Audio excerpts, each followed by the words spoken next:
مثل ما هي لايف.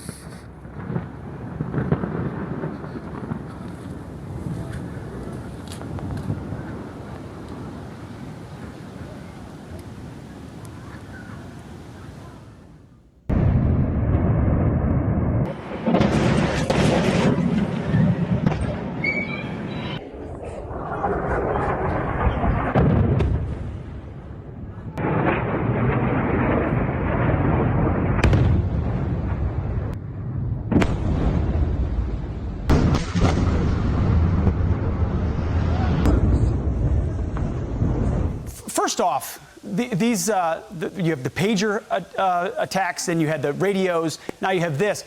How much do you think they were able to get surveillance or GPS locations from those pagers as well, and now they're able to hone in on remaining Hezbollah commanders? You know, you mentioned the way America's put its thumb on the scale, usually telling Israel to pull back.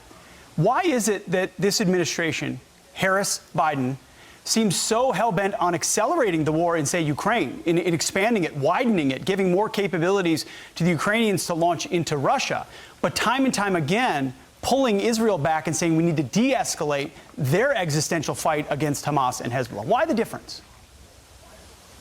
You know, frankly, Pete, they've kind of been the same storyline. We've been very slow, right? We restricted the Ukrainians, too. We did provide weapons, but we've provided weapons to the Israelis.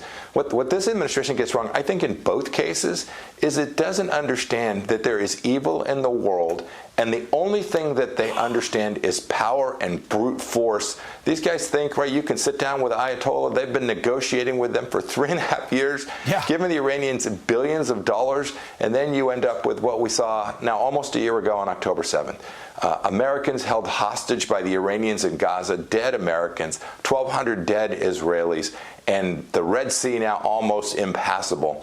When you negotiate with evil, when you think you can appease them into peace, you create exactly the conflict we see in the world today. And the risk of escalation because of American weakness, Pete, is enormous today. The next 3 or 4 months, while President Biden is nominally in charge, are a really dangerous time period for our country. Nominally in charge, indeed.